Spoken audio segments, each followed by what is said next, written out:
here. And back on course again. Yeah.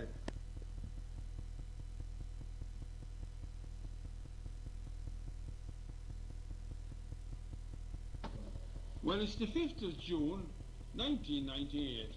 My name's John Conroy, and I'm up here in a lovely part of the country here. I'm up in the home of Mary and John Palmer in Ballyouskill here. Welcome, Johnny. It's great to see you. Thank you very much, Jack, and it's a great honour for me to be here, because if I can unlock all those memories that you have in your mind, I'd be a happy man. I don't know about that, though.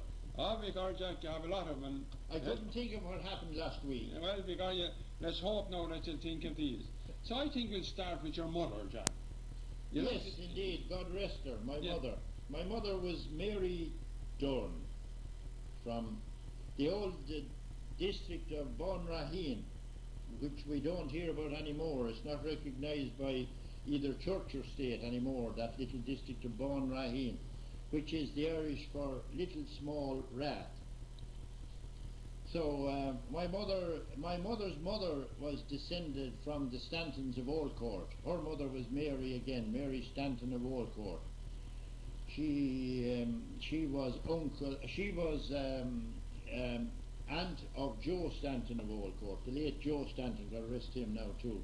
And my father was Joe Palmer, originally born in Bordwell, Cluck, Ballycala. And he was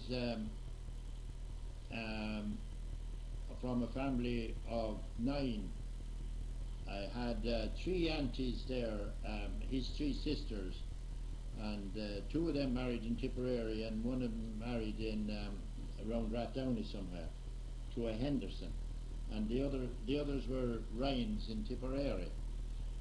So that's my father's side of it.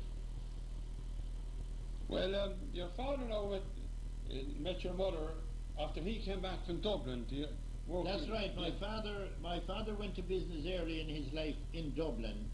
He was employed in the bar business with the first cousin of his on the other side of the house, the Palmer side, both in Bray and in Dublin City. So in 1914, he came back to Dublin when his brother Thomas, my uncle Tom in Shanahoe, he inherited a farm here from his first cousin, Frederick Pryor of Tentor, who was married to my godmother and grandaunt, Mrs. Kate Pryor, whose maiden name was Dorn. She was Kate Dorn. And the Dorns owned this place here where I am now with Mary and our family. And she was the first cousin actually of my grandfather's. That's the connection there was. Yeah. And the other connection with this place was my father, who inherited from his first cousin, from his brother, who inherited originally from his first cousin Fred Pryor, as I've already said. So yeah. That's that part of it. Yeah, I thought it was very interesting there when he married your mother, like, and his portion was on economics, so therefore he purchased some from your grandaunt, didn't he? You were saying. That's right. There was a priest here. My uncle, first of all, Tom, run this place from Shanahoe, and he had mostly cattle and horses on it. He was very fond of horses.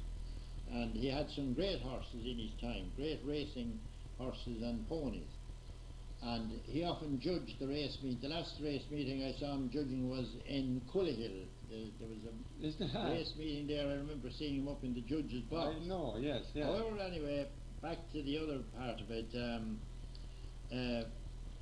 He was finding it difficult over the years to, run it, and the economic situation in farming ran down a bit, and he wasn't really making much money, and there was no tillage in those days. It was all grassland farming.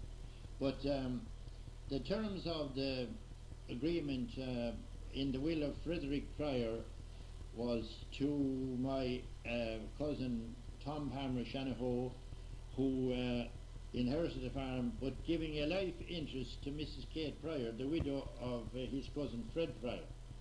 And she had the use of a number of cows and their followers over all the years. So then when he found it difficult finding labour to work the farm, on the advice of a priest which we had down here, God rest him, he was a great man, Father Stevenson. He was Father Robert Stevenson. He was a Redemptorist missioner, but when he retired from the mission fields, he was appointed here curate in Ballyouskill. He was a great man. I remember him well. Yeah. I think at this stage it's worth.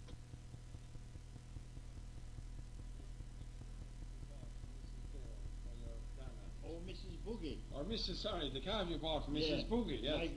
My granny, Mrs. Pryor, loved to rear those young calves, and at that time, in the 30s during the economic wartime, calves were worth only 10 shillings, and anyone had the nerve and the the physical ability to skin the calves got 10 shillings for the skins.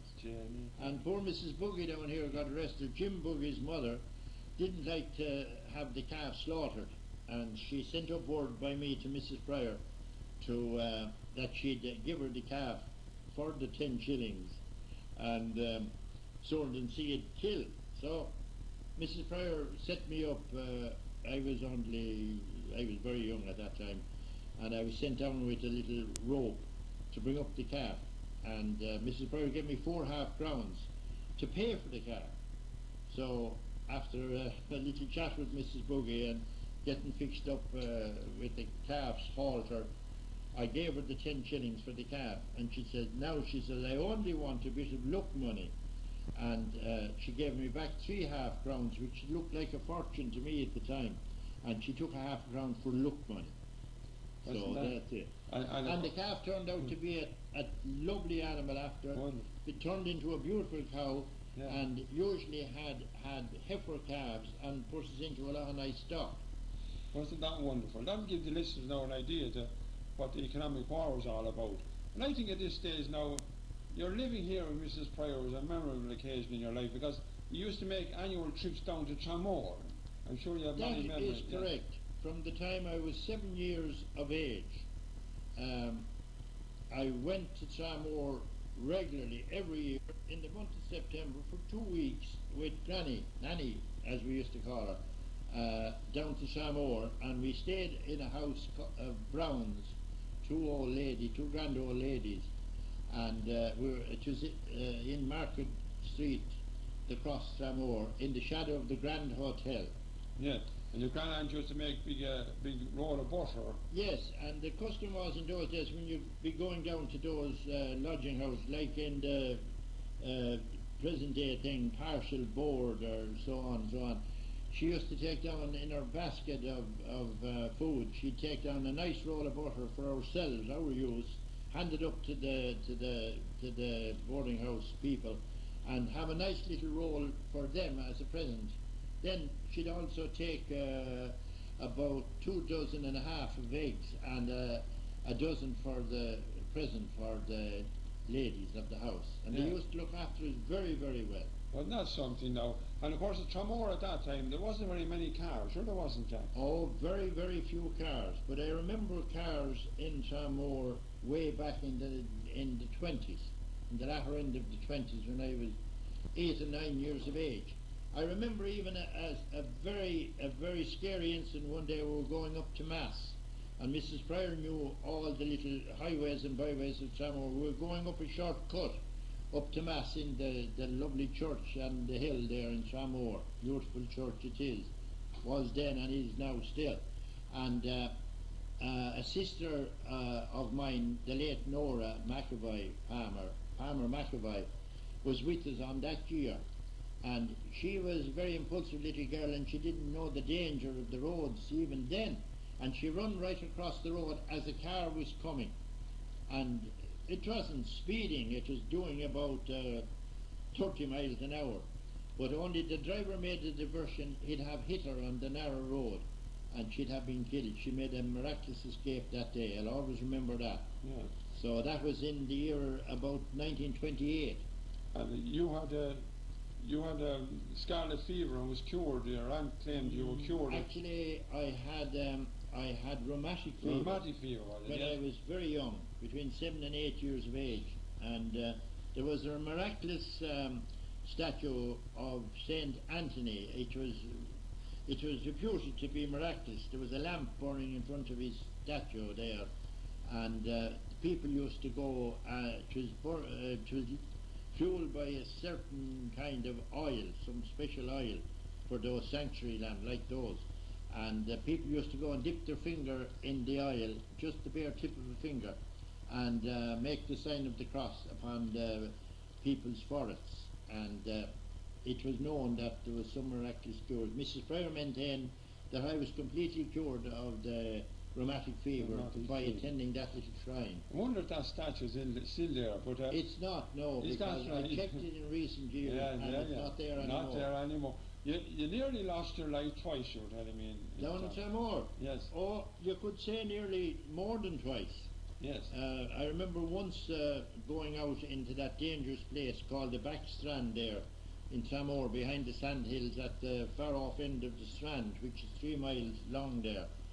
And there were women there with the shawls. In those days they wore shawls. They used to be picking the mussels and the cockle shells there near the quicksands, and I was just curious to know what they were at, and I went in around behind where they were, and down I goes in a quicksand, and I was up to the hips and couldn't stir on and sinking rapidly, and the 2 women came along. They saw my predicament, and they knotted 2 of the shawls together, and one of them chanced in, so they told me to stretch out my hand, and this woman, a youngish woman, she'd be about 40 I'd say, and she stretched and caught me by the hand, and the other one pulled, the 2 of them pulled, and finally they dragged me over the quicksand. Good God Almighty. God rest their souls, they saved my life that time. Yes, I was they only about 8 at that time. Good God. And your first Another time I was climbing on the cliffs, and the rocks gave way under me, and I fell down about 10 or 12 feet into a deep pool of water. And Mrs. Pryor screamed, and she couldn't get at me, but there was a young woman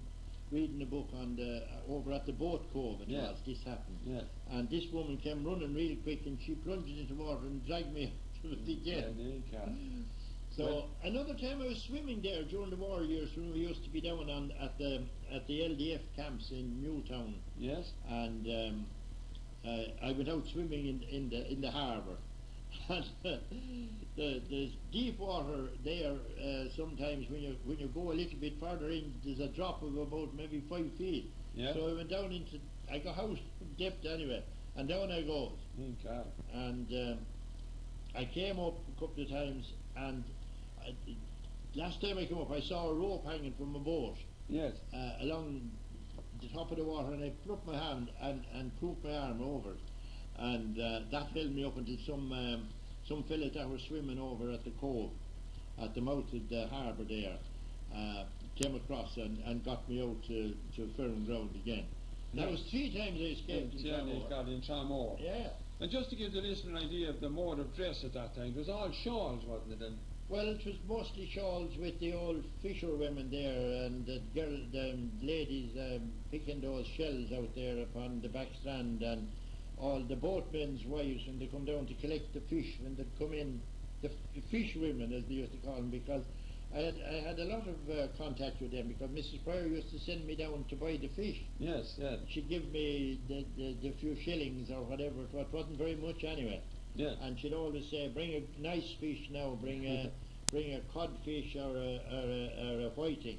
Yeah. But one day I went down, and I was a bit late going down, and there was nothing left, only the fish they call the gurnet.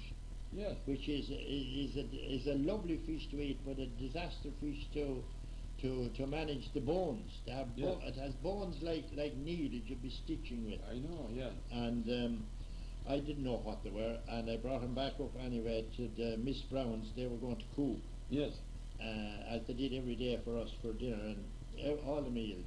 And Miss Brown said, "Oh, John," she said, you got caught today," she said. "The ladies gave you 2 gurnets," she said. Oh, she said, be very careful of those now when you're eating. She says, they'll choke you if you don't be careful, she said. So I was careful ever after that. Yes. I brought no more gurnets up to the house. Yes. And the little huts where you dressed before you went into the sea. Oh yes, they were convenience, all right. You didn't, but some people didn't mind. They slipped off to put on their bathing togs on the rocks, as they used to say, down under the high sea wall there. But there were bathing boxes, nicely constructed. They were on wheels. They'd have them there in the summer, and sometimes when a storm would come, they'd get their men folk down and wheel them back up to safety, or else they'd be washed away with the tide. Some of them were 1 shilling for the use of them, and more of them then were better done up. They had mirrors and other conveniences inside. They were 1 and 6pence, 1 shilling and 6pence. Then the man selling, poor Sammy Tobin, he had a little ice barrow, a wheelbarrow, for dispensing the ice creams, homemade ice creams. And then on the other end of the scale, there was a doctor, a black doctor, used to come out from Waterford, and he thought that the ice cream was deadly dangerous, to freeze the tummies out of people, and he used to give the children a penny to throw away the ice cream, which they promptly did and took their penny. But then followed up the ice cream man and bought another ice cream promptly with the penny. God, look at the idea of people at that time thinking that ice cream done them harm. What about Henry Ford? Aye, that's right. I was just saying, I read in a book lately where Henry Ford never used sugar because he was afraid the sugar would injure his stomach. So everybody had different ideas. Yeah. But this train then used to bring it. You used to have to come across the city of Waterford. Oh yes, that was the highlight of the trip to Tramore, was the train drive down from Atana Station. God be with the days of Atana Station. In the early 60s that finished. That was a shame. It was a crime really to go down that line. Yeah. So we'd have a great drive down to Waterford, the Ferrybank station. Of course, the river Shore was there, and there was no railway line over the shore down there, with the result that when you got off that train you had to go out and hail a Jarvey man with the sidecars. Yeah. And strange enough, from Mrs. Pryor going every year to Tramore, they used to know her when she come out the door, the exit out of the station, they'd have up the whips and they'd shout at her, "Come on, Mrs. Pryor, come on now, here you are, I took you last year, come on now, here, I'll take you over, what the money now, come on now, bring the young lad with you now, pop up now, pop up." God, did I remember from the year before? God, that's extra. And going across the city then, I'd be sitting on one side of the sidecar, and luggage, there are a few things beyond the centre, and the Jarvey man up in front of it, he sweep up real high, and I'd have to stretch across. Now hold on to your granny now, like a good little vine, don't let her fall off. And I'd just stretch across the car and hold on to Mrs. Pryor by the arm. Yeah. So we used to arrive at the other station then, at the other side of the town, the one out to Tramore. And indeed I remember well the kind of carriages they had. They had no glass in the windows, there were no glass in the doors or the windows. They were called horse boxes. But I do remember the great man, the great musician that used to play the banjo and the mandolin all the way into Tramore.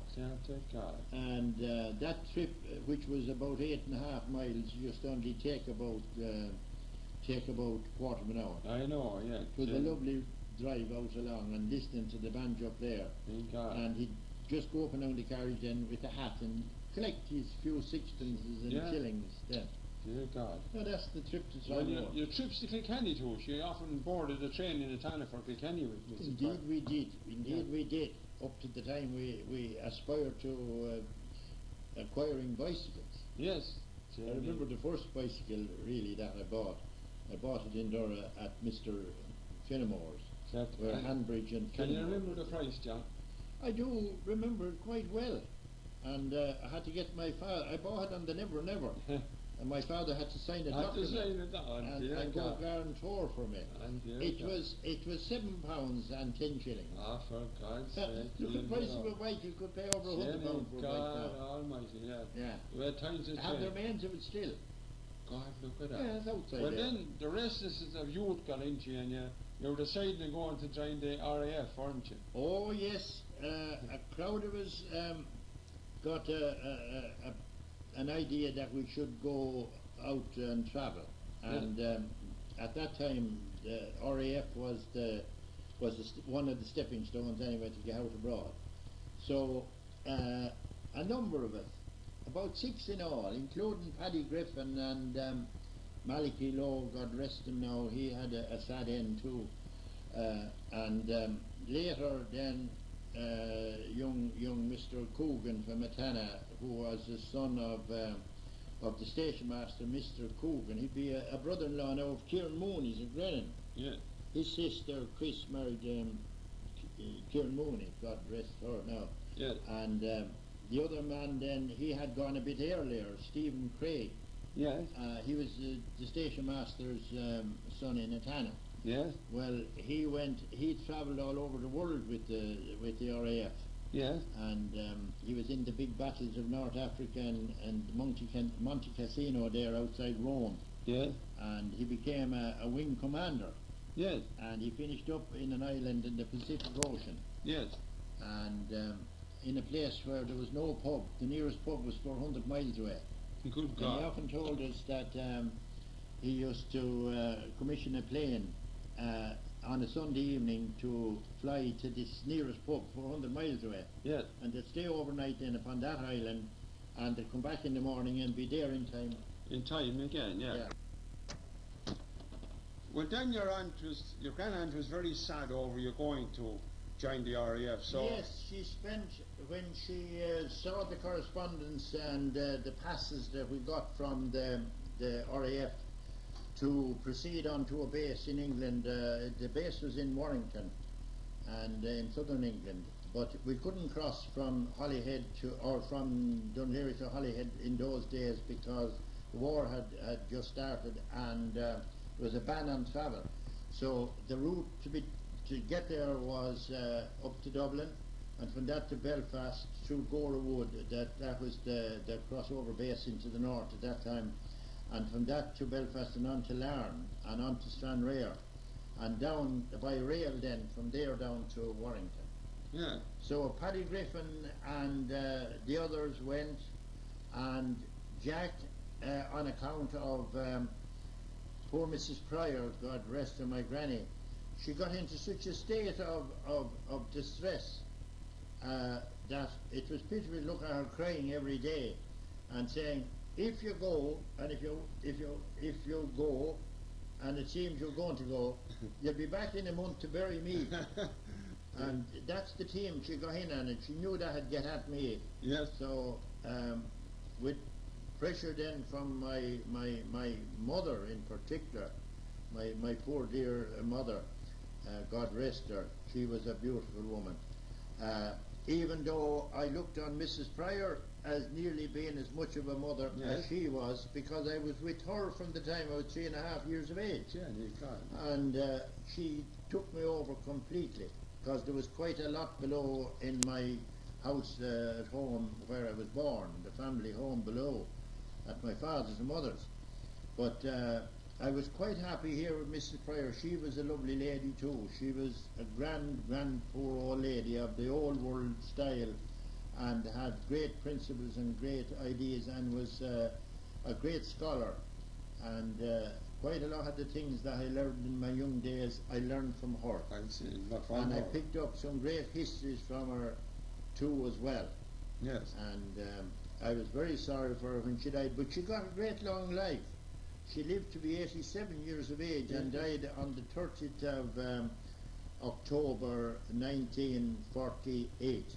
Gosh, she got a good life. I was married at that time and had one child, Joe. Yes. Well, just born then. Just for the record, Sunday was a very special day in your lives that time. Oh, your it was. Yeah. It was, and especially when I was living with my granny here.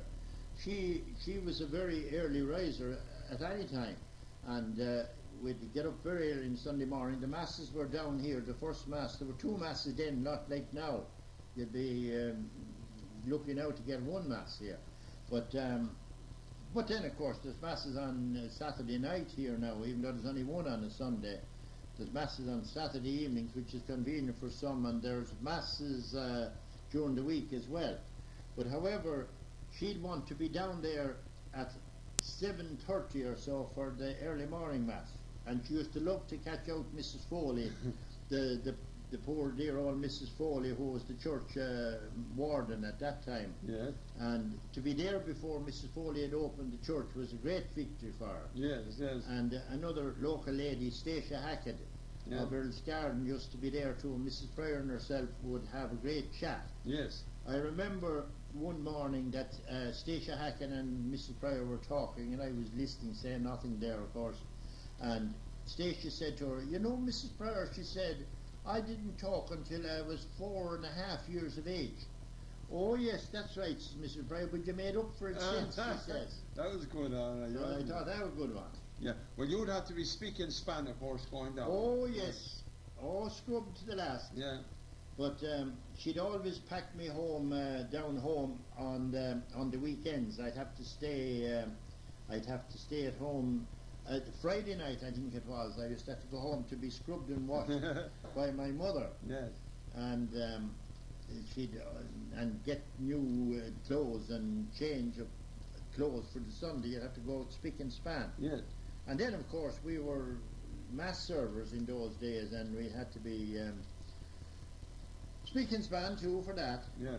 I remember Father Stevenson, the great Father Stevenson, and he used to have these Easter week ceremonies, and we'd all be down there on Ash Wednesday, Holy Thursday, Good Friday, Easter Saturday. But one particular Good Friday, we were there with my pals Joe MacDonald, Jerry Fogarty, and Peter Kendi, and Jack O'Rourke, and Jim Hinneberry of Atana. They were all the mass servers in my day. But the priest was lying down on the ground for part of the ceremonies, and he was 21 stone weight, Father Bob Stevenson. Yes. But when he went to get up, he couldn't get up off of the ground. Yeah. And he said, "Come along and give me some help." Mm-hmm. And he was lying down on his face, down on it was a part of the ceremony in those days. Yeah. And I think it's been revived again. Yeah. But anyway, it took 5 or 6 of us to get him up, because first we had to roll him over on his back. And that took some doing, 21 stone weight. So finally we got him up in a sitting position, and we had to place him into a kneeling position, and finally the whole 6 of us got to put him on his feet. And that was very good. Well, then you came home, John, you had your dinner, and back again. Yes, we'd come home, and it was usually on foot, you see, we went. And you come home, and you'd do maybe a small bit of light work around until lunchtime. And you'll get your lunch around 1 o'clock. And then you might relax. There was no papers to be read then like there are now for most of the Sunday. But we'd have to then go back down. There used to be the devotion called the Confraternity. And then on some Sundays in the month. And then on others there would be the Golden Hour. The Confraternity and the Golden Hour. And that took a lot of the Sundays. Mm. But Sundays then that they wouldn't be on. We'd go off hunting. Yes. We'd get out all the dogs and go with Tom Lawler, God rest him, and off up the hills and out over the hills and on to Ballymartin and way over as far as the Finnan Road, going up over Balragga to Coma. Yeah. And chasing the rabbits. And later on then when we got into, we qualified to carry guns, and we'd go shooting shooting rabbits and whatever else. Yeah. Your youthful memories of food with your grandaunt. What would the dinner consist of on a Sunday, you said, John? Well, she'd have beef sometimes. She liked chicken a lot. Yes. And she'd cook chickens. She'd more or less have boiled chickens and vegetables and potatoes. Yes. And she was a great hand at the apple tart. I record how she made that. That's very good. Oh yes, she had a particular recipe of her own for the apple tarts. The modern apple tart, as we know it, is just one bottom layer of batter, and then the apples and sugar, whatever, and then another pastry on the top. Yeah. Well, she used to have that as well, that plus a second layer of apples and sugar and another batter on top of that. Yeah. It was 3-tier like it. it was a 3-tier cake. Yeah. And she never found any bother in getting in the local men when they be haymaking or putting up the reeks of corn or hay. Yeah. That they'd come in, they'd know about the apple tart, you see, and yes. she'd know there'd be a crowd and she'd have two Yeah. of these. Yeah. And sometimes she used to get into a bit of a fix when it might be a little bit overcooked and they might stick to the bottom of the bake pot, and they wouldn't come out for without breaking up a bit. The bake pot had the embers on top, hadn't it? That's right, the old bake pot, and the lid turned upside down and the hoop around about it. Yeah. And a little bit of fire on the top of it with red embers and cinders. Oh, it was great. Yeah. I think, John, we'll go back to your own home now. How many children of you was in it, like? In my own family, Your own family? well, there were 10 of us in it altogether, and Yeah. I was the oldest. Yes. I'm the oldest of the family. Yeah. Just for the record, what was their name? For the say there now. My your family. your own family. Yeah. Well, I was the eldest, as I said, and then next there was Nora, and then there was a little girl, Mary, Yeah. and unfortunately she developed diphtheria when Yeah. she was 3 years of age. And even after a lot of good attention by the old Dr. White in Ballaragat, who used to come up to see her almost every day on horseback. And he'd ride the horse up as far as Nicholastown Lane there and leave the horse there and come up on foot up to us. But I remember one morning I was outside with my father, and my father said, "Well, doctor, what's the news?" "I'm afraid, Joe," he said, "little Maureen," he says, "won't make it." "Oh, good God," he says, my father. He was broken-hearted. And a couple of days after that then, Nora and myself were playing around outside, and our man that we had working with us, Mick Hogan, he was a grand old man, Mick Hogan. He came out and we were making a lot of noise and running around, and he said, "Take it easy there now," he said, "don't be making noise." He said, "Your little sister Maureen has gone to God rest her," he said. "Pray to her," he said, "pray to her."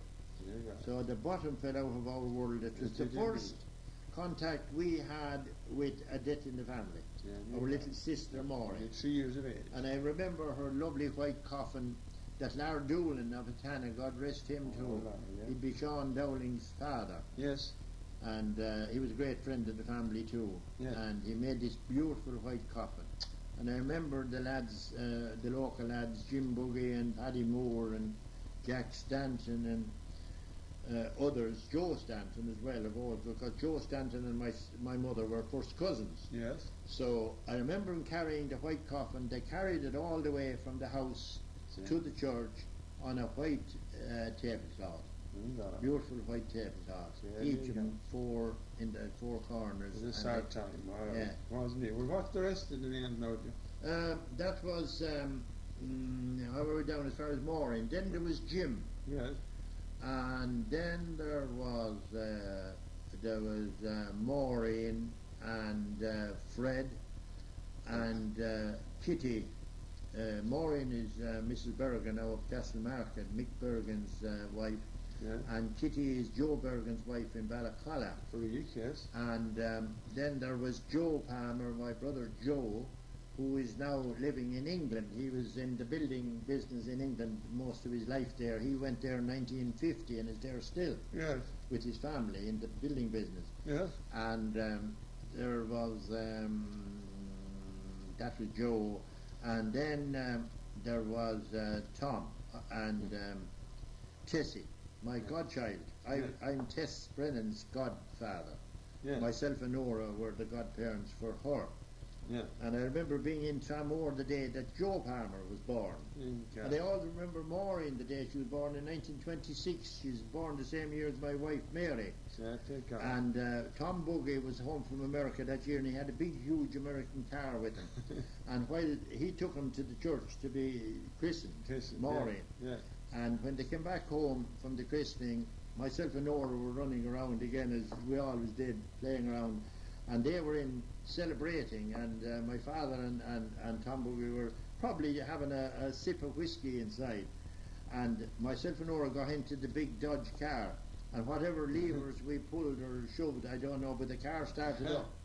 But for good luck, he had it in first gear and went up along the air and hopped off at the there he was. And they heard the big bang and came out. Yes. And he stretched in and turned something to stop it. Yes. And he popped out at 2 half crowns then. He gave me a half crown and Nora. We were rich for a while after that. Yeah, God, yeah. Well, Tom became father, Tom then. Yes, Tom went to Ballyouskill school, as we all did, and until he was 14. So then he entered St. Kieran's College, and eventually, after he studied there, he was ordained on the 7th of June 1958. But that was a very joyful day, but there was a sad day before that. Yes. Life is full of joy and sorrow, and that was evident of it surely. My mother died, God rest her, the poor lady, died the week before. So, and she looking forward for 12 or more years for him to be ordained. It was a big sadness to all of us. But however, God was good. He became a priest, and he never looked back since. This very week now, he's celebrating his 40th or the 40th anniversary of the priesthood, and my sister Maureen and Kitty Palmer, my sister-in-law down below, Fred's widow, and Tess are setting out for America. We sent them off this morning. They're in the air now. On the journey. At this moment, they're somewhere in the air over the Atlantic, flying on to Chicago. Yes. And they'll have a stop over there of a couple of hours, which might let them stretch the legs and get a breath of fresh air. And they're taking off then from there down to San Antonio. And where Tom is based there is 40 miles approximately from San Antonio Airport. Yes. So a car will be meeting them there. Yes. And as well as that, my niece Noreen McAvoy, who is now Noreen McBride, Dennis McBride's wife, is also going. She's joining them in Dublin. She joined them in Dublin this morning. And also my sister Kitty's daughter and her husband Tom, Mary Bergen, Ballyouskill, who is based in New York since she went there, and married Tom from Offaly, and they're taking their 2 children, their 2 twins, which God sent them there in recent times. They're going there too. So hopefully they'll all have a great get-together there. Actually, I was going to go myself, but I was advised to, on account of the awful heat in June there, that might be good for an old fellow my age. And that's the story so far there now. So we'll be ringing them tonight, or when we think they'll end. Yes. We'll be getting the word back, please God. Well, now we'll hop back to days gone by before. No lights, no electric lights. That's right. We had lights of a kind. We had the old candles, of course, and I still have an old antique candle maker that my mother had. It was there before her time, belonged to my grandfather Johnny Dorn. Yeah. And then we had the oil lamps, the wall lamps with the glow, and we had to make do with those kind of lights. And then during the war years, anything and everything was lit for light. Even the OXO boxes filled with lard or mutton fat, and a bit of a wick in it was used. Yeah. So then we progressed on to the Tilly lamp. Yeah. That was a great innovation, the pressure lamp called the Tilly lamp. And I remember actually some bad years back there in 54, where we had to light the Tilly lamps and go out in the field if a fine bit of weather came in the night time. Yeah. To get the hand stacking finished off with the light of the Tilly lamp. With the light of the Tilly lamp. Yeah. Now, Jack, your memories, your childhood memories of neighbours at that time now, when you were... Oh yes, indeed. I remember some grand old people in Ballyouskill. In our own road here, I remember the Stanton families, because they were connected with us. Yeah. And I remember the Welches and Big Jack Welch that married here into Fogarty's farm down here from Ballacalla. Yeah. And what was famous about Jack was he was one of the Laois team that was on the All Ireland that they won in 1915. Oh God. And I remember all the boogies. I remember the old Master Boogie, old Michael Boogie, and I remember Jim Boogie and his mother Mary Boogie, who was a Stanton as well, connected with us also. Yes. And who is it that wouldn't remember Paddy Moore, Yes. the famous Paddy Moore, and his mother Biddy Moore, Yes. his sister Gretty Moore. Yes. And Paddy, of course, was famous, well, not so much, well, Paddy too, but his mother principally. She was a Kenny of Lowhill, Yes. and she was an aunt of the present Father Kenny of Cullihill, Yes. the retired great priest that lives there outside Cullihill. Yes. And she was one of the Kennys of Burns Grove.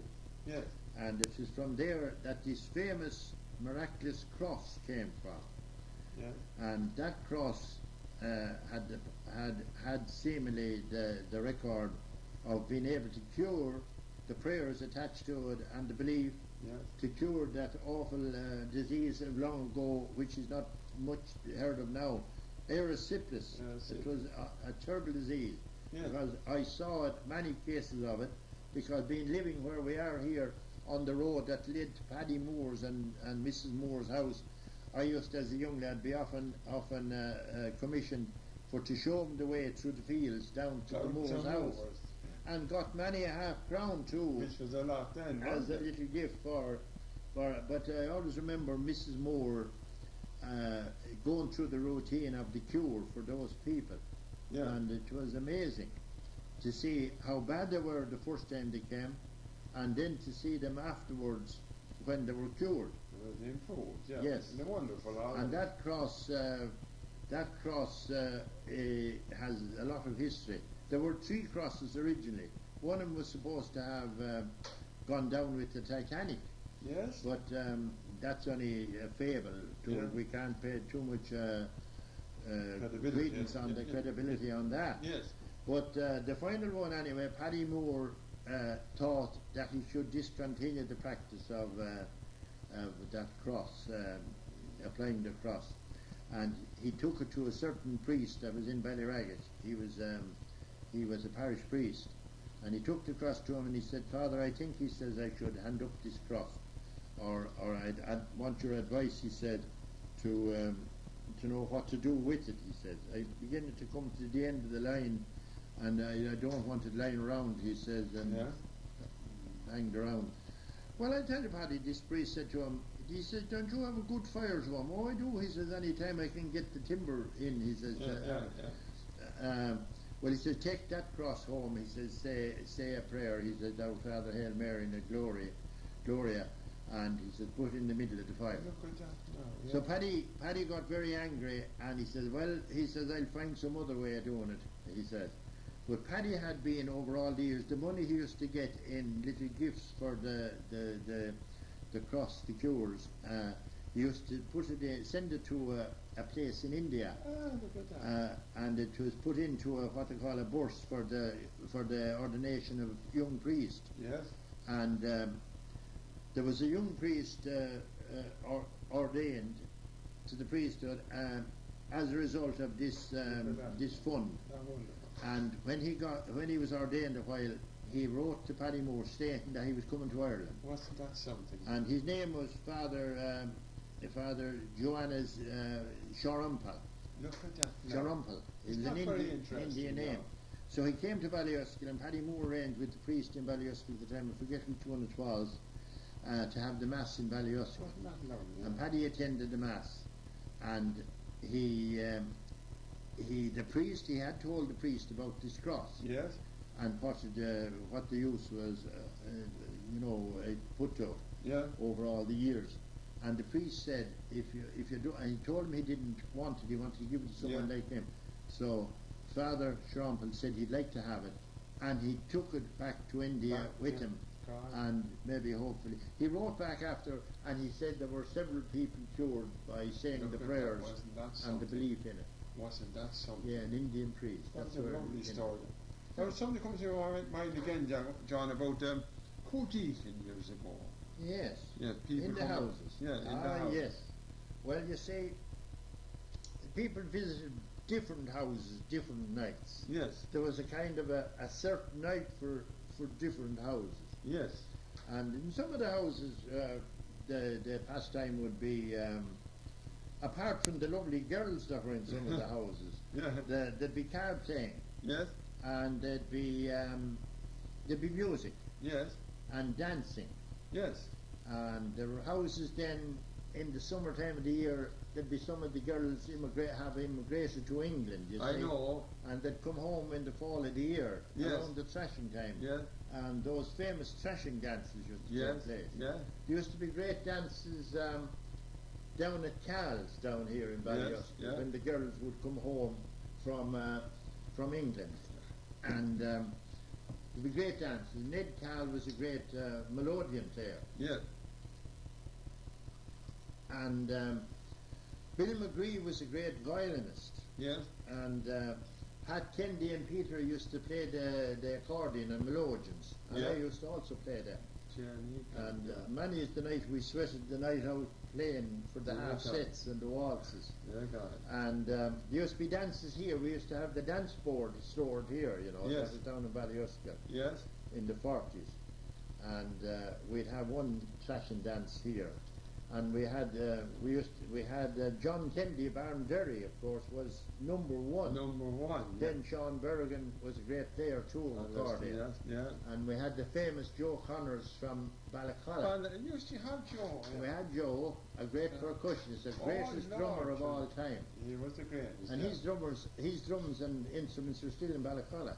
But yeah. His sister died. Mrs. Miss McKernan died in recent times. Yeah, that's it. And we had John de Loch Whalen over from Clough, over there, in the Loch at Grantstown. Yeah, yeah. And Jack Lowry from Ballyouskill. Yeah. We had Aidan Kavanagh. Well, you'll read all about that in the famous Ballyouskill book. Yes. There's a good comprehensive coverage. Yeah. They were happy times, John, weren't they? They were happy with very small money. Yes. You see, people were happy and they made their own amusement, you see. And there weren't big demands on people. The young people weren't as demanding as they are nowadays. No. It's very hard to please the youth of today. They're growing up in a materialistic because world. they are in a very materialistic world. Yes. And they're influenced by what they see upon the media, upon what they hear on the radio and see on television. That's it, yeah. A lot of which is not very good for them at all. No. But then you come on to the war years. There were years were happy years, weren't they? Ah, sure they were. They were. Things were very scarce and everything you'd buy was on ration. Yes. But the farmers could never complain, I suppose. The townspeople had a hard enough time. Yes. Because things were in very, very small supply. The farmers would have their vegetables. Well, some of the town people had their vegetables too. Yeah. They could have ate of course, they had the tea and sugar rationing at that time. Oh, yes, and clothes and footwear. And rubber goods and bicycle tyres sure became unprocurable. Unprocurable. And then you had a ration.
back on course again. Yeah.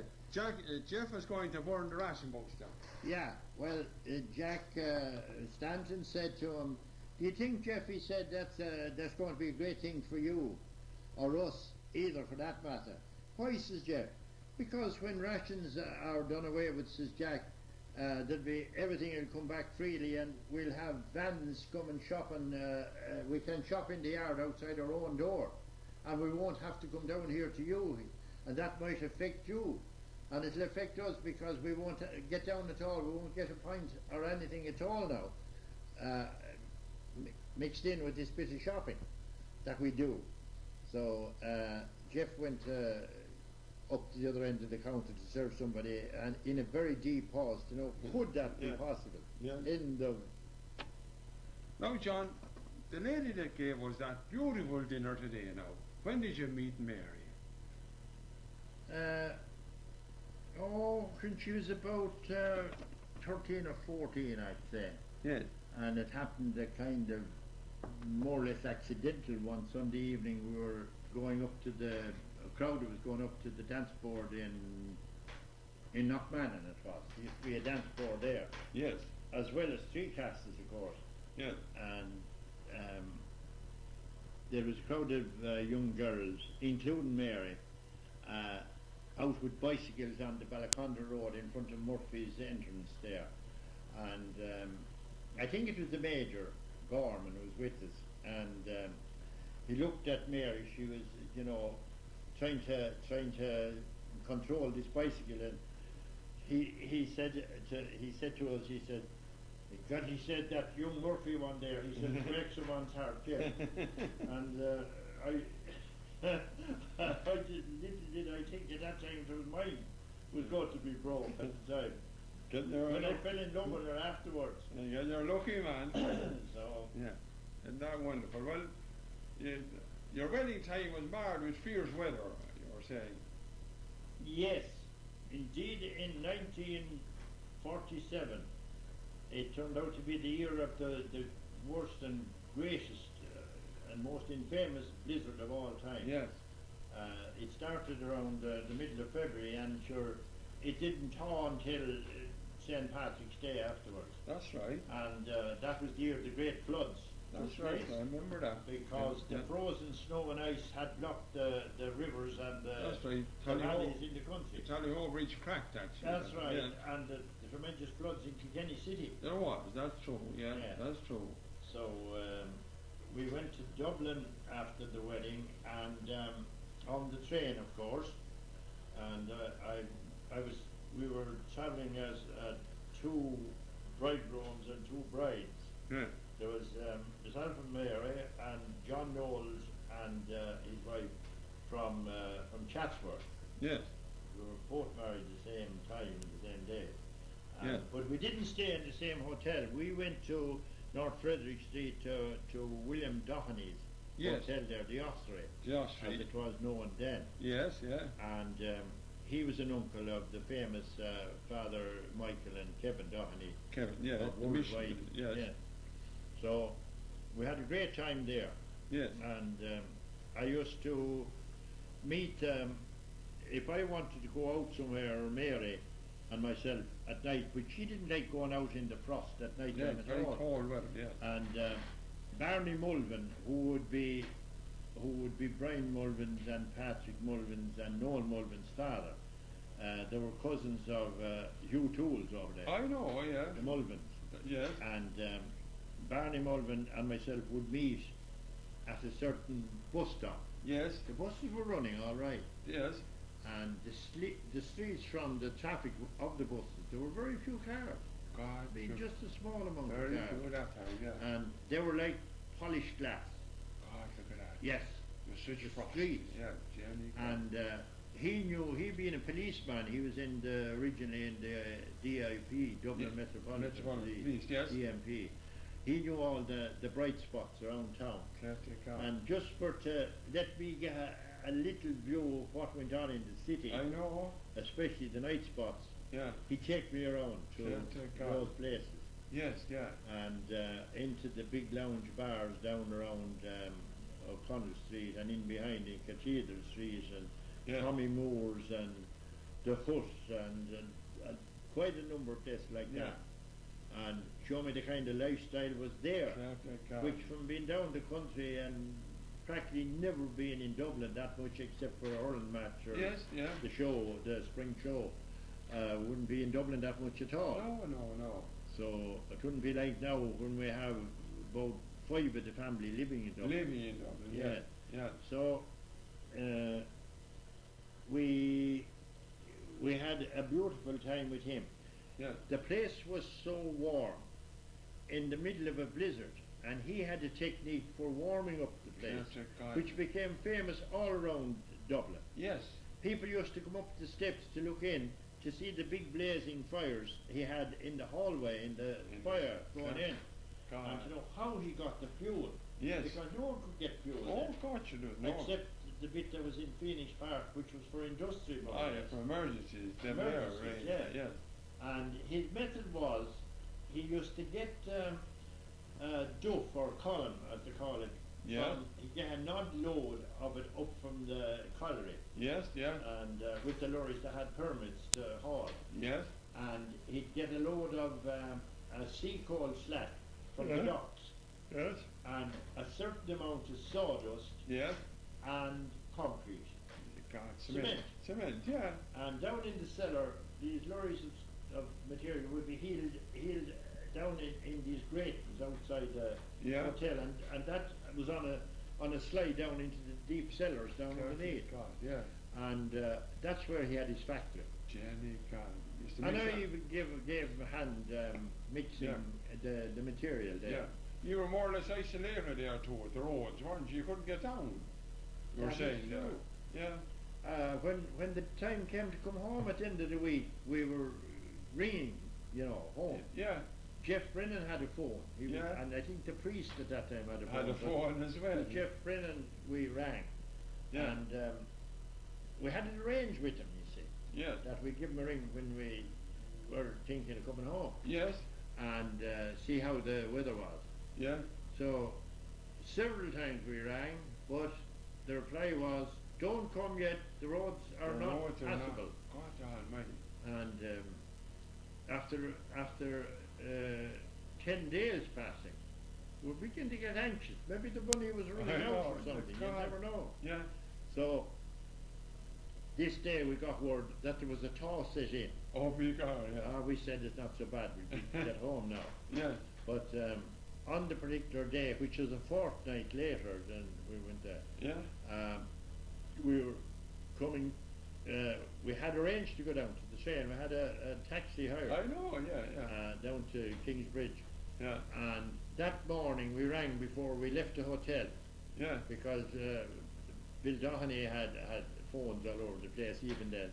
Yeah. And we rang down to Jeff, and he said, "No," he said. I said, "Is everything okay?" says I, "for to get home. Will you meet us in Atana?" And no, he said, "You can't come." Oh God. "You can't come," he said. "The road is not opened up to Atana yet," he said. Lord. He says it's opened as far as Abilis That's good. and Dora. You can't come.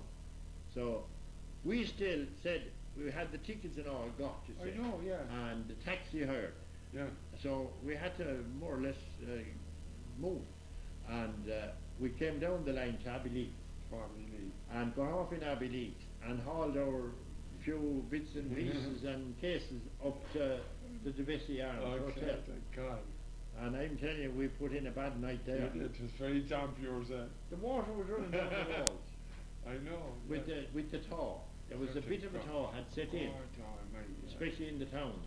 Yeah. And the place was an awful way, in an awful way with damp. Even the bed. Jenny, God. And you have to come out with heat in Dublin, a good hotel. After coming out of the place, it was like toasted. I know, yeah. Because he had beautiful fires all over the place with this concoction he had made. I know. In the baking tins. For God. In the roasting tins. You used to make them in roasting tins. Yes, and this mixture, and then tap them out in the next day. I know. And build them up in slabs all around the cellar. God. He must have had about 20 ton of this stuff stored in the cellar. Was he a clever man? He was a clever man, and I talked about it the other night in the hall below. to Father Dahan. He was having the sponsored walk Yeah. last Friday about it. Yes, he says, and did you not see the buckets there with the hole in the bottom, he says. He used to put it in the buckets too and turn them upside down. My God. And then he had a hole in the bottom so there'd be no suction in the bucket My to God. hold on to it. Leave us And alone. he'd turn them upside down and bang the bucket. He said, out it would come Must in be a great big, clever old fella. in a great big rock of God, please. material. There's no doubt about it. So, But just for the record, you done well with the sponsored walk too, John, the other night. he did very well. Yeah. He between all the various contributions and little ventures he had, and Yeah. then the cabaret in the Wheel Inn, Yes. he was supposed to have turned in £1,100. Well, it's very good, wasn't Yeah. it? Now? They're two great But he men. sold quite a number of books in the hall the other Is night. that right? And Yeah. in the pub. Yeah. We had a great hall night. They're that two night. great men, aren't they? Well, there were two great men. God rest Father Michael. sure, Father he's Michael's now. gone to his reward, And yeah. Father Kevin. Or is it Yes. Father Kevin? Father Kevin is there still. He's there still, isn't he? Oh, Wonderful, yeah. he's great. Wonderful. He's about 6 years younger than me. There you are. He's There 73, I think now he is. they are, yeah.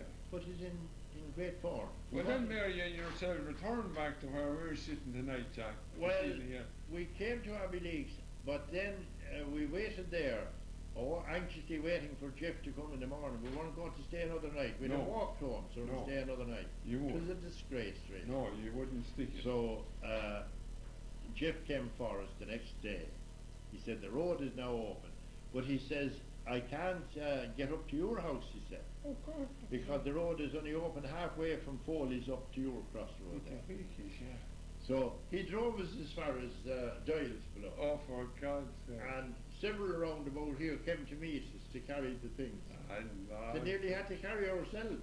Jenny, So the drifts were about, some of them were 6 feet high, and they're frozen like granite rock. God, Yeah. almighty. And I remember one poor old man, poor old John Kennedy over here at the cross, Yeah? the present John Kennedy's grandfather. Yes? He walked down over all the drifts, and from people walking over, there were steps cut in them, like grottos, Yes. that walk up the steps, the stepping stones. They're like Right. stairs, they're down the far side. Dear to God. So he came down to meet us down the road, Leave us alone. and walked up with us over the drifts coming God, back. look at it. So that was that saga. God, what? Now And that it's started the 51 years now that we are here. 51. You came back to this house and God blessed you with a lovely family, didn't you? Well, thank you very much. And The how many goodness of God. children, goodness of God? 15. 15. Just for the record now. 11 girls Dear and God. 4 boys. Just for the record now, name him, John, there, please. Well, sure, the first to arrive was Joe, who lives in Durrow now. Yeah. And he's married to Anne Corrigan, a lovely girl, and they have 5 children there. Yeah. And one of them is out of university now. Yeah. He's doing scientific work. Isn't that wonderful? Yeah, Thank God. and he's graduated now for all that kind of work. Yeah. And doing nuclear physics, if you don't My mind. God, very good. Yeah, a dreadful thing, I think. Yeah. And then, after Joe, then came Anne, Yeah. and she's now married up in Meath Yeah. to Bill Brennan, a Mayo man. Yeah. And they have a fine family, I think 6 or 7 too. Yeah. And then there was Helen, Yeah. and Anne and Maureen, the 2 eldest girls, Yeah. Maureen and Anne were nurses, Ah. and they did the full course of nursing, including midwifery, and they were finished up in New Vincent's. They were in Temple Street previously. Helen then went in the bank, and she was in the Central Bank for a number of years, and she's in various other banks as well. Yeah. She's married now to Noel O'Brien.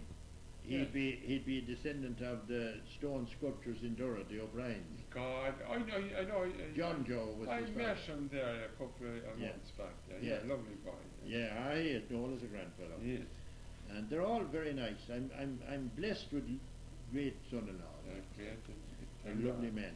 And then after there was Joe and Maureen. Maureen is married as well, and she has 3 children. I have to be careful of describing the family. That's right. You want to know who? That's right. Yeah. And then there was John. Then he married a girl from Bullfield. That's right. Yeah. That's right. And they have what? 3 children. Yeah. 2 children. Good. God bless them. And they're in the building business, as you know, probably. I do. And then there was Pauline. She was in the Department of Agriculture in Dublin after finishing her training. Yeah. And she married Michael MacDonald from Iron Mills. Yeah. And he belonged to the MacDonald families. They came out of a place called the Forge. Ah. They were the famous smiths of olden times. They had a great reputation. They were great, big, strong men. Yeah. One of his granduncles broke an anvil in 2 halves with a stroke of a big sledge. Oh, Peter Weekend. Doing the bindings for the whole cartwheel. People, yeah. Yeah, he was welding it, and he was a big, powerful man. That's a guy. And I have 1/2 of the what they call the anvil. God, that's historical. Yeah, big anvil broke in the middle. God. I have 1 part of Mick gave it to me for an old souvenir. God. I use it, yeah. Very good. And Mick is a very nice chap too. Yeah. We have many adventures together. Yeah. And then came that's Pauline's husband. Yeah. Now came Rita. Yeah.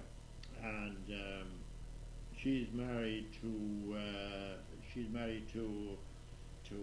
Noel Kidney. He's an architect. Yes. And they have a fine family too. They have 5, I think. Yeah. And then comes along Kathleen. Yeah. And she was in the customs service up around Dundalk and Louth up there on the border. Yeah. For a number of years. And she's married to Tom Flynn in Durham. Tom Flynn, the famous Tom Flynn. Oh, Peter Weekend. The great GA man of great fame. Yeah. That's right. Yeah. Until unfortunately he damaged his knee. He damaged his poor knee, is right. He did. Yes, and had a. He did, all right. Yeah. And so Tom's father was a famous. Tom's father was a famous hurler too. Who? Tom's father was. Oh, the Mun. Yeah. Flynn. He hurled outside there in that field out in front. God, is that right? Used to bring out the bikes with the Dury lad, the Gar Cabna and all the famous Fox Mar and all. That's right. They were all great hurlers. Back in the 20s and early 30s. Yes. However, anyway, we'll go along then on to Kathleen from Rita, on to Kathleen married Tom, as I said, and Tom, member of the Dublin Dora 5 Brigade as well. Oh yeah, that's true, yeah. Yeah. Then on to Bridie. Yeah. She's married to Martin Dunn. Yes. In Dora, and they have a fine family too. Yes. And they're the people. They're attached to the Market Garden. Yes. Yeah. That's right. The nursery there. Yeah. And then there's Jimmy. Jimmy then. Yeah. Jimmy is married to Geraldine Dunn. Yes. Another Dunn connection again. Yes. And a beautiful redhead again. Yes. With a fine family of about 6, I think they have there now. That's wonderful. Jimmy is the chief caretaker in the school in Ballyouskill. In Havel Community School. Yes. Yes. That's right. Well, he does other work as well in his spare time. He don't have too much spare time at all. Yeah. He's a great electrician, Jimmy. Yes. Yeah. And then there's Alice, and she's in Jersey Island, in the Channel Islands. Yes. And she works in banks there. You were in holidays with her recently. We were over there recently for a part of a week there. Yeah. And did all the whole island and all around. Very interesting place, a beautiful place. Yes. Is Jersey. So I believe. We flew over from Dublin there one bad weekend there. It was a bit rough going, but anyway, everything worked out all right. Yeah. And then there's Noreen. She's working in a firm in Dublin. Alice is not married now. Yes. And Noreen, and she works in an advertising firm in Dublin, Yes. and Yeah. she's not married. And then there's Martina comes next. She's married to a Mayo man. Yeah. Pat Durkin is his name. Yes. He's an officer in a company that deal in those Celtic hampers and all that. Yes, I know. He's the foreign buyer for them, I know. Yes. and they have one child and expecting another. It could be. Yes, and all going well, that would make up 51 grandchildren. God, isn't that something? But they say you're not to count chickens into their hands. No, 51 grandchildren. Anyway, then there's Paul. There's Paul then and Rosie, the two youngest. Paul is married to his wife is Frances Wall Yes. from Lisdowney, Yes. and they have two children. From. Frances Wall from Lisdowney. She's descended down from the Walls that used to live in Etana one time, Yes. and they also owned Ladywell up there in Castlemartin. I know. Down The there. walls Land. of Yes. Long ago. Yes. Yes. So then there's Rosie. Then she's married in Yaw. Her man is in the Navy. He's an NCO in the Navy, Irish Navy, and we have been down there visiting him when he was passing out something in the Navy, and we were on the Navy ships God, that was and one. went on a tour out to sea in the Navy corvettes. Wasn't it We beautiful? had a great day that day, Thank God. surely. And they have two children. So it's grand. Yeah. Yeah, God. So Well, that's the whole lot of the It's a 15 one- now. it's I a- hope I haven't left out any, because You have your in trouble now. you'll probably be listening to that sometime, kiddies. And if I left out anyone, You're in trouble. I'll have to take a bit of Well, a slag. Isn't God very good? Isn't it a wonderful family? isn't Yes, it? thanks be to And it all God. started with that evening you going to the dancing board and you I see wonder me. did it. Oh, God, did. Well,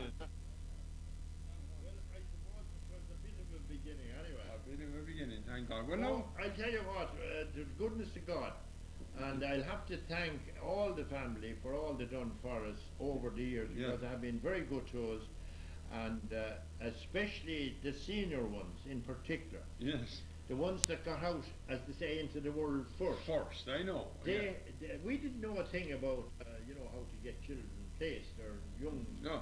people out of school, how to Yeah. get them there.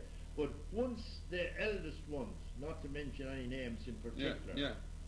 and Joe was the first that went away, Yeah. and he started working in the Tina mines God, look at that. when that was going in Galway, and I know. he spent the time in the bar business in Dublin too, Jenny God. and he picked up many trades. Very versatile. He was always fond of machinery, of Yeah. course, and from the day that in 1950, when I brought home the tractor when he was only a couple of years old, Yeah. he was up on that. When he was only 3 years of age, my first tractor. God, look I at that. remember it well. And then too, he can mend household appliances. Is it all wrong, fella? Oh, sure, the whole of them are that way in And of time. course, John is a famous builder. Yeah. You know. But I noticed that when I want something done around the house, I find it very hard to get them. But yet they come eventually. Yeah, and Mom I used to get always them. say, when she Chris was... Paul built this apartment here, Yeah. and Jimmy did the electric wiring. God, it's and lovely. plumbing. It's lovely, yeah. Well, I used to do a bit of that myself too. I know, that's right. Well, now, John, you see fierce changes. Your first tractor now, what make was it? The first tractor, I remembered well, I went to this the agricultural show in Kilkenny in 1950, and I saw this tractor on show there, brand Yes. new over the bend. God, And I was talking to Tommy Connolly in Kilkenny, it was Connolly's had it, that's right. and he said, would you be interested in buying one of them? I would, said I'd like it very much. And he said, why not buy that one now? He said, we have that there. He said, that was only on display, that's a demonstration Yeah. tractor. And he said, that's a very good tractor. Yeah, And you'd be surprised, he said, what I can do for you. yeah. And if you ever want to do a bit of hire work, he said that's the ideal one. Yeah. They were supposed to be great then, you know. What make was it? It was a Ferguson. Oh God, it was But it was TVO. the Rolls Royce tractors. And in their day. In their day. That's who we used it for until we got the car in 1953. Yeah. We used it as a runabout to go to the That's towns right. and everything. Everybody did. And Yeah. so I bought it there and then. For how much? Bought that day for £380 or Oh, £385. God, John, 380. Yeah. And I was with a first cousin of my mother's that day, Mary Stanton of Ballyouskill, and she was well off woman, Yeah. and she says to me, she says, do you want the money to pay for that now? She said. Thank God. She was going to buy the Oh tractor yeah, for me. because they're well off. I know this thing. And the Duns of Ballyouskill, and well, thanks a million, says I, Mary, says I, that was very nice of you to make the offer, but says I, actually I don't. And say, if I do come short of money, says I, know where you are. No, yeah, there you go. Now your first motor car, what make was that? That was a Volkswagen Beetle. Thank God. And Frank Bramley in Abbey Leaks, God rest him, he was a grand poor man and a hard-working man. He'd be Ronnie Bramley's father. I know, a tin man like that. Yeah, and he was a great engineer. So And he got the agency in Abbey Leaks for selling the Volkswagens. And I was one day cutting corn for hire down in near Ballyragget. Myself and Jack O'Rourke here from Ballyouskill. I remember poor Jack. And this car drove into the cornfield. Yeah. And we had to stop, and we were in a hurry. We couldn't waste too much time. I in know, those I know. days. Yeah, There was yeah. somebody else waiting in another field. Oh, I had to wood, yeah. And he had this beautiful car in it coming. And he had Kevin that the man he used to have, Kevin Higgins, Yeah. with him. Yeah. And they said, we've just got in this car, and but unfortunately it's bought. Yeah. But we'll have another one in a week or 10 days time. Yeah. This is the ideal car for you now. And well, say it looks great and all that, says I, but how will I pay for it? Yeah. Oh, don't worry about the payment, we'll arrange all I that. know. And so Thank God. he says, come on, I have you 2 minutes, take a drive. Oh God says I'll be killed. I can't, the people say here want to get this cornfield, there have other men waiting Yeah. as well. So, come on, it'll only be a few minutes. I know. And he enticed me to get down off the tractor. Exactly. And Jack Rook says, come on now, he says, there's no time for driving in cars, says Jack Rook. Lord was him too. And I was tempted to get into it. And down to Ballyragget. And around about the whole town, down by the green and up by the square and back out the road. And just as he came out a bit, you know what, Jack, he said, get in at the wheel, he said. Yes. Oh, he was great salesman. Yeah. So, reluctantly I got in at the wheel. Now drive back up to the field now, he says, to where we picked you up. Yeah. Which I did. Yeah. And I hadn't much experience of driving cars then No, at all. no. That was in 1953. By golly. And that's 46 years ago. Yeah. So anyway, back to the field. Oh, I was delighted with it. Oh, it was tempting, all right. So he says, will we get one for you? I don't know what to say. I haven't consulted Mary, says I, and you know, it's important to consult the wife, says I. Yeah. Well, I knowing Mary, says Frank, as I do, he says, she won't object. And you have a lot of children now, he says, to do your turn to have a car. Yeah, he's very keen. So I was tempted anyway. I said, I'll go ahead then. And that was the way I bought the car. God. And I was driving up the street in Abbey Leaks about a fortnight later, and Mrs. Bramley, his wife, run out. Jack, she said, hold on there. And at that time you could stand nearly in the middle of the Surely street. you could, There would be no watching the traffic or the lights or anything. And she said, your car has arrived, she says, this morning. And I had forgotten about the car. So it had arrived. And so she said, come in tomorrow, she said. Yeah. So I did, and that was it. I'm sure there's a great excitement. There was great excitement, but I had that car for the best part of 14 years. There was Or great again, stuff you in the couldn't pub, get the right? end of You it, couldn't yeah. get the end of it. And they're coming back now again. They're coming back Being now made again. in Mexico or somewhere. That's right, yeah, that's right. Now, that's Jumping back again to your school days, your school pals, and yes. I went to school when I was 5 years of age when I went to school first, and my sister Nora, my late sister Nora, God rest her, went to school with me, yeah, and she was only 4. caretaker. And I remember when my father taking us down to school the very first day, and Mrs. White, I rest her too. Yeah. So we're back again here now. That was the voice of Mary here, that good woman, to give us more food there. Lovely tea she's given us, and we're back again. Back to business again. Yeah, back now to the school, your first school years now. Yes, the year 1923, and my father, as I said, took me down, and Mrs. Mary Ann White, the assistant teacher at the time, took us in. That was the custom in those days. The father or the mother as such would take the children, and one of the teachers would receive them and welcome them to the school. So then, at that time, the old master was Mr. William O'Shea from Ballyouskill. Yes. The great old man that was there for 50 years practically. God, Way back from the previous century of the 1800s. yes. So time progressed there, and then Mr. O'Shea, William, as everyone knew him, well, he was not known commonly except by people who knew him quite well, would not dare to call him William. No. He was always referred to as Master O'Shea. Master O'Shea.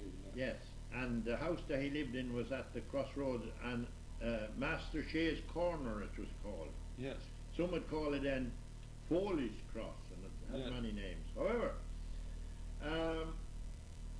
later on then, when Mr. O'Shea retired, a year or so later, Yeah. well, 2 years later, I think, the new teacher that replaced him was Mr. Jerry Quill from Kerry, a grand young teacher, practically new over the training college. Yes. He was supposed to be at that time it was said that he was the youngest teacher that qualified from a training college and got a position. God, And who recommended him for the position of Ballyouskill was his uncle, Mr. Dan Sullivan from Danesfort, who was an uncle of Jerry Quill's. yes. And he was very pally with Father Stevenson, the priest that we had in Ballyouskill as the local curate. Yes. So we got on very nicely. Everybody liked Jerry Quill, but he was a fanatical athletic man. He used to play football in the schoolyard, with the result that many times the windows were broken and other little bits of damage done. Yes. As a matter of fact, one day he was playing a game, he had a team picked out himself, and then Mick MacDonald of Castlemarket, and a big young man as he was then, he was the biggest in the school. They were jostling for possession of the ball, and Mick MacDonald gave Jerry a hip charge. Yeah. And Jerry Quill, he overpowered Jerry, and Jerry fell against one of the stones on top of the wall, the upright curbs or things that are coping the wall, and he got a gash of a stone about 3 inches long in his forehead. Oh no. And he had to be attended to quickly, and I remember Miss O'Shea, Mary Ann, as she was then before she married Mick White of Castlemarket, attended to him and got bandages ready and bound up his head, and we finished the school kind of early that evening. Aye, look at that. You But got on. sometimes we used to stay playing football until 5 o'clock in the evening. Good God. And some people used to comment about the length he'd leave us out at lunchtime. We used to play out in Stephen Holohan's field. That's where Ona Holohan owns the field beside the schoolyard. Yeah. And more times we go then, if that was ploughed then, we couldn't go in there. We'd have to go over into Mar's field. Neddy Mar's father owned the fields there, the other side of the road, over near Harry Mooney's, where old Harry, Lord mercy on him, live, where Henry is now. Yeah. And oftentimes it was 5 o'clock when we'd be going home. Fair to God Almighty. Yeah. But then John came first Holy Communion. But I might add too, John, that Jerry Quayle, how I knew him so well, was because he stayed here in this house. Oh, did he?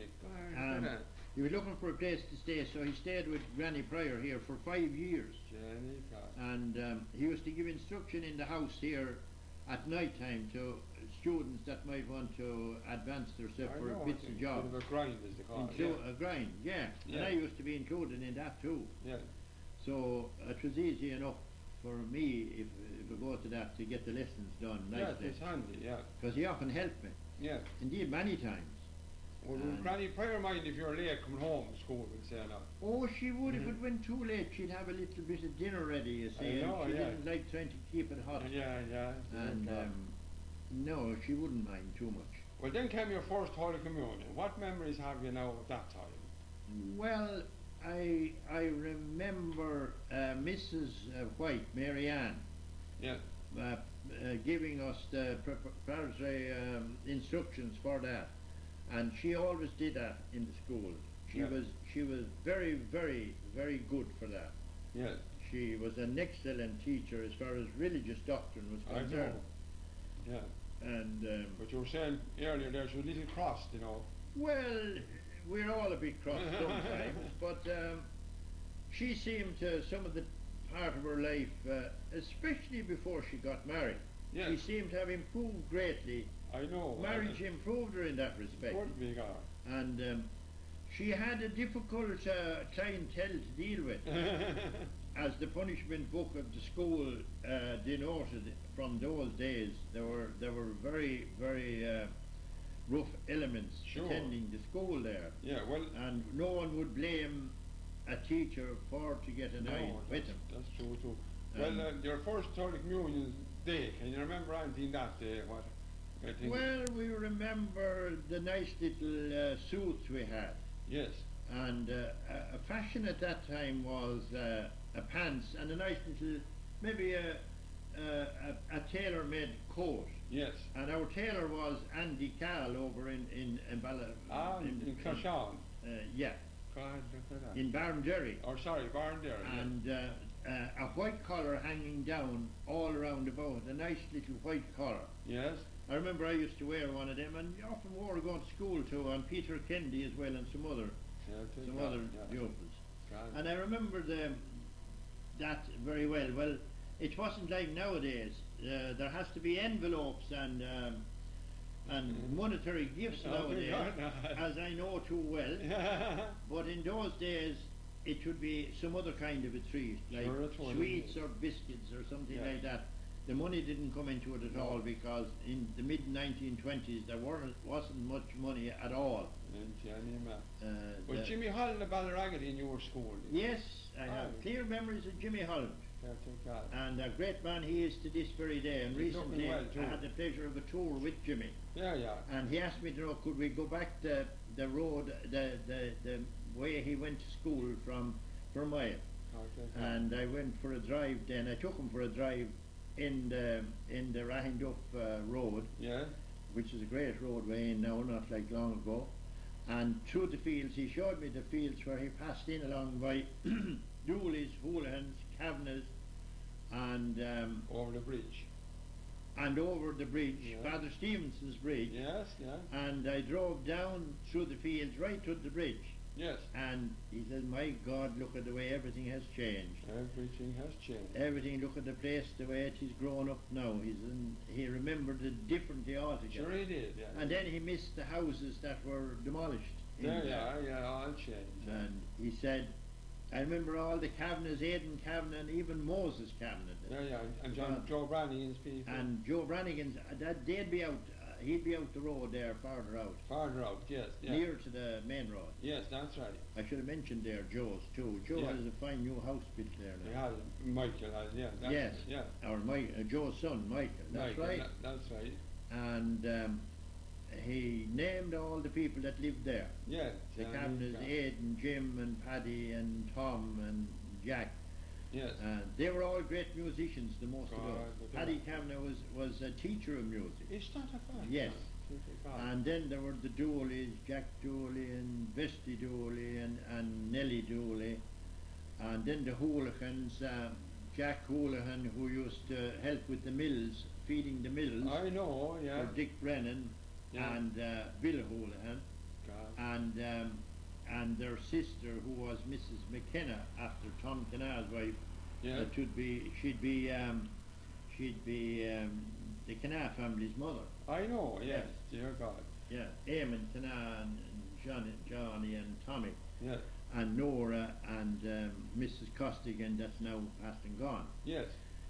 No, it was great, because when the pictures were taken in the school, we were going, the school groups, Jimmy Holland was the biggest young man. Jenny, He was practically a young man going to school. Good God. He was a very tall man. Yes.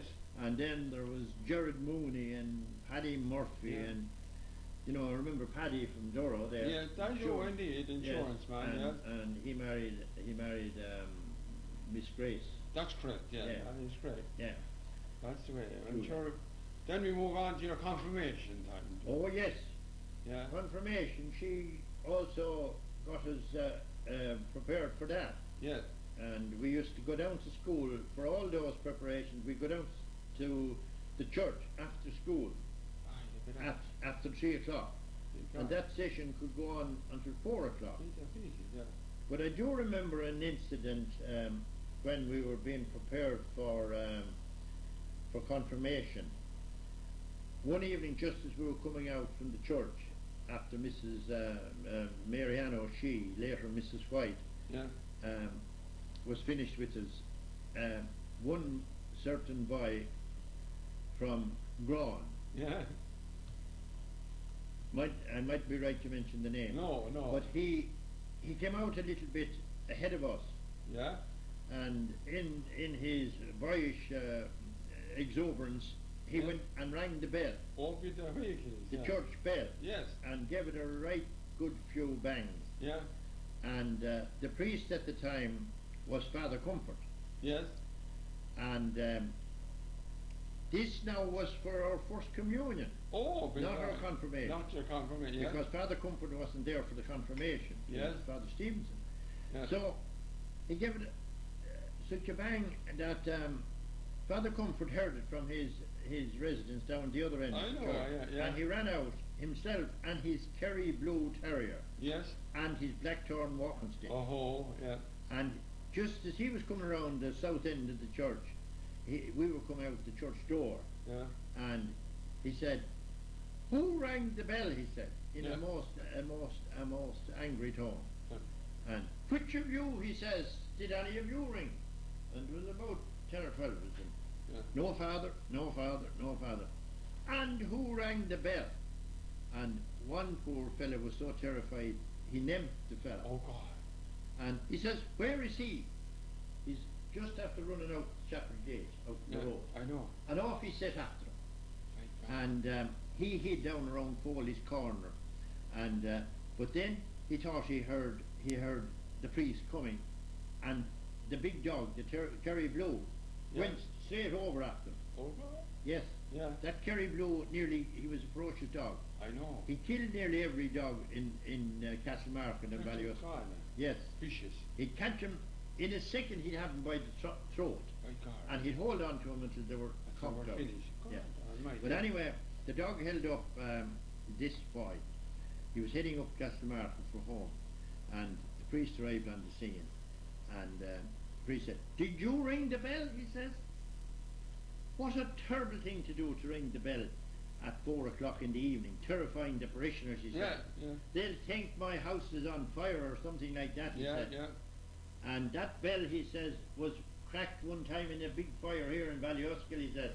Yeah. And the people think when that bell rings at unusual times, Yeah. that's a fire A or fire. some other disaster. Yeah. So, "Yes, Father," he said, "you rang the bell. Well, you'll pay for ringing the bell," he says. "I'll have to make an example of you so that won't ever happen again." Yeah. And your man started, a young fellow started to run up the road, he followed him, and a smack of the Blackthorn. Yeah. and he fell in the heap of nettles. There was a big growth of nettles up along I know, yeah. above foliage, and he fell in that, and he got up a few times, and he gave him a couple of more smacks, Yes. and oh, sure, the poor chap was terrified. Yeah. And he said, "You'll be in school tomorrow morning promptly," he says, "at 9 o'clock. Yeah.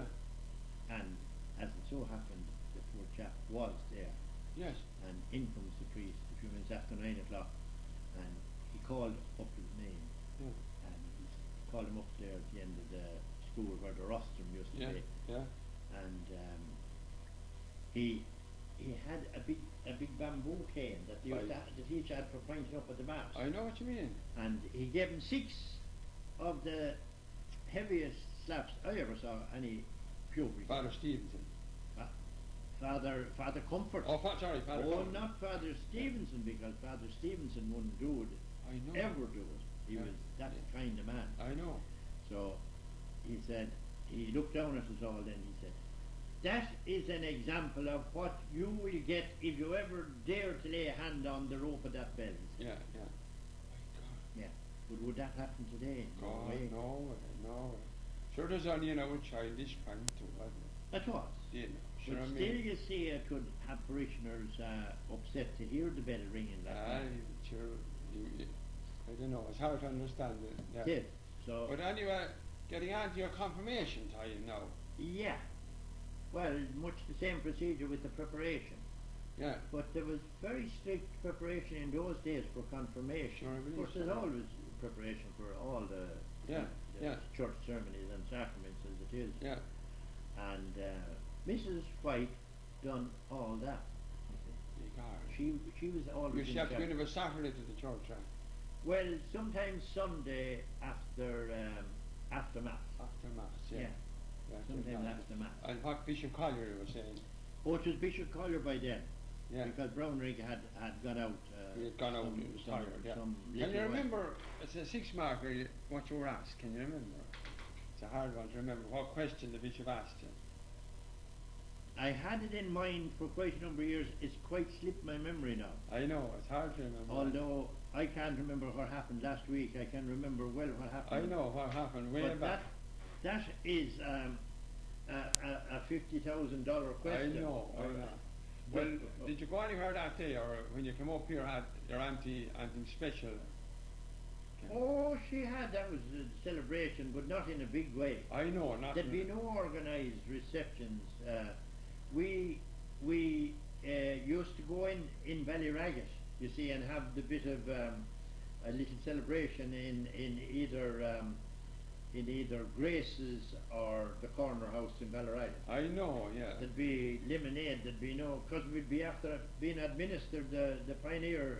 Oh, Ballyragget was your church, of course. Oh, yes. Oh, I have you now, yes. Oh yes, Yeah, Ballyragget would be Where you were confirmed. any bit of a celebration would be in Ballyragget. In Ballyragget. And John Houlihan had a draper shop in Ballyragget, and of course he knew all the people up here, and there were customers of his draper shop. Yes. And Mrs. Houlihan, his wife, who was a Brannigan up here of Lowhill, Aye. Rose Brannigan, a Ah. grand, kind poor woman, Yes. and she'd invite us into the house for a cup of tea and lemonade. Yeah. Yeah. And then we'd be thinking of some used to go into the shops I told you, I know, yeah. into Canfield's in particular, because that's right beside I the know. Canfield's shop. Yeah. It's still called Red Barn now. Yeah, Yeah, that's right. That's Or right. up to Grace's. That's it, yeah. And Janika. once it'd be over then, it would be forgotten for quite a while. But Quite a while the again. pledge then would be the thing. Yeah. As the years would grow, you grow up out of the teens and into the 16s, 17s and 18s, and Yeah. then the temptation to have a drink. That's it, yeah. I do remember the first time I broke my Pioneer. Is that a fact now, yeah? Yes, that was on a Christmas night, Angelica. and the poor old woman here, poor Granny, had gone to bed, and Yeah. a neighbour, a schoolmate, well, I'll tell you what it was, Peter Kennedy, Peter Kennedy, yeah. came up here to Ramba, as yours